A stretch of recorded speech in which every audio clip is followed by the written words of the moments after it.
భోగాపురం అంతర్జాతీయ విమానాశ్రయం ప్రారంభోత్సవానికి సిద్ధమవుతున్న వేళ కనెక్టివిటీ కీలకంగా మారింది. దీంతో ఎయిర్పోర్టుకు వీఎంఆర్డీఏ పరిధిలోని మాస్టర్ ప్లాన్ రోడ్ల అనుసంధానం పూర్తి చేసినట్లు చైర్మన్ ఎంవి ప్రణవ్ గోపాల్ తెలిపారు. సుందరీకరణ కార్యక్రమాలను వేగంగా చేస్తున్నామన్నారు. మరో 28 రహదారులను కూడా అనుసంధానం చేస్తామంటున్న వీఎంఆర్డీఏ చైర్మన్ ప్రణవ్ గోపాల్తో ముఖాముఖి.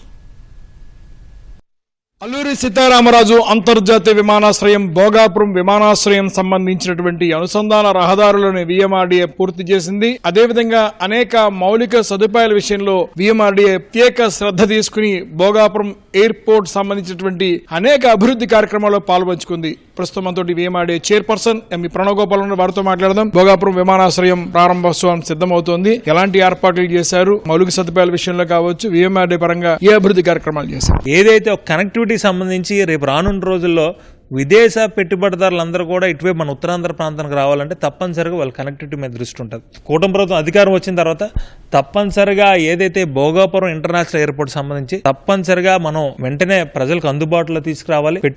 అనేక పెట్టుబడులు కూడా ఉత్తరాంధ్ర ప్రాంతానికి వస్తాయి కాబట్టి ఇటువంటి మేజర్ ప్రాజెక్ట్ కంప్లీట్ చేయలేదే గౌరవ ముఖ్యమంత్రి శ్రీ నారా చంద్రబాబు నాయుడు గారు, అదేవిధంగా మంత్రివర్యులు శ్రీ నారా లోకేష్ గారు అయితే కంకణం కట్టుకున్నారో 9 నెలల కాలంలో వీఎంఆర్డీఏ ఒక ఛాలెంజ్గా తీసుకున్నారు.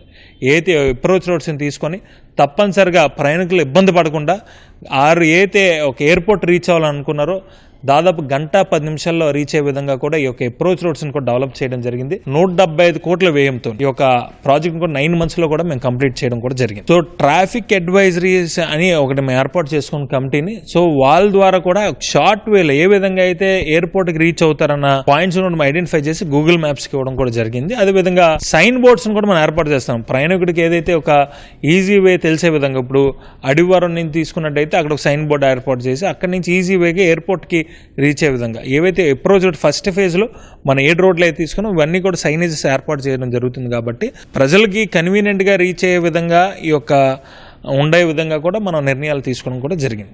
ప్రధానంగా భోగాపురం విమానాశ్రయం రాకతోటి భోగాపురం విమానాశ్రయం రాకకి ముందు వచ్చిన తర్వాత అనే రీతిలో ఉత్తరాంధ్ర అభివృద్ధి అవుతుందంటారు. ఎలాంటి అభివృద్ధి ఉంటుంది? ఏ రకమైన ప్రయోజనాలు ఈ ప్రాంత వాసులకి యువతకు వస్తుందంటారు? గత పాలనలో చూసుకున్నట్టయితే కనీసం అభివృద్ధి అన్న పేరు ఉత్తరాంధ్ర ప్రాంతంలో ఎక్కడ వినలే. కనీసం ఒక ఇటుకు కూడా ఎక్కడ పేర్చిన పరిస్థితి కూడా లేదు.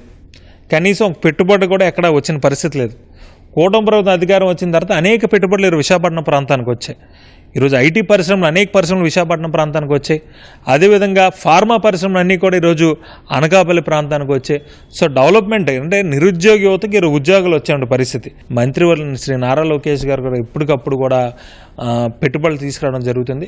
ఎయిర్పోర్ట్ రావడం వల్ల అనేక మంది నిరుద్యోగ యువతకు కూడా ఈ ఉద్యోగాలు వస్తాయి. ఎందుకంటే చుట్టుపక్కల ఉన్నటువంటి టూరిజం డెవలప్ అవుతుంది, హోటల్స్ వస్తున్నాయి, ఒక పక్క పరిశ్రమలు వస్తున్నాయి. సో ఇవన్నీ తీసుకుంటే ఉద్యోగాలు వస్తున్నాయి. కాబట్టి మంత్రి నారా లోకేష్ గారికి, అదేవిధంగా మంత్రివర్యులు అందరికీ కూడా, ముఖ్యమంత్రి గారికి అందరికీ కూడా ఉత్తరాంధ్ర ప్రజలు, అదేవిధంగా యువత అందరి తరపున కృతజ్ఞతలు తెలియజేసుకుంటున్నాం. భోగాపురం విమానాశ్రయం రాకతోటి ఉత్తరాంధ్ర ప్రాంతంలో యువతకి ఉపాధి అవకాశాలు వస్తాయి, అనేక రంగాల అభివృద్ధికి దోహదం చేస్తుంది. అందుకే భోగాపురం విమానాశ్రయానికి వీఎంఆర్డీఏ మౌలిక సదుపాయాల కల్పనలో ముందు నడిచిందనే అభిప్రాయం వ్యక్తపరుస్తున్నారు MV Pranav Gopal. Camera person నరేష్తో ఆదిత్య పవన్, విశాఖపట్నం.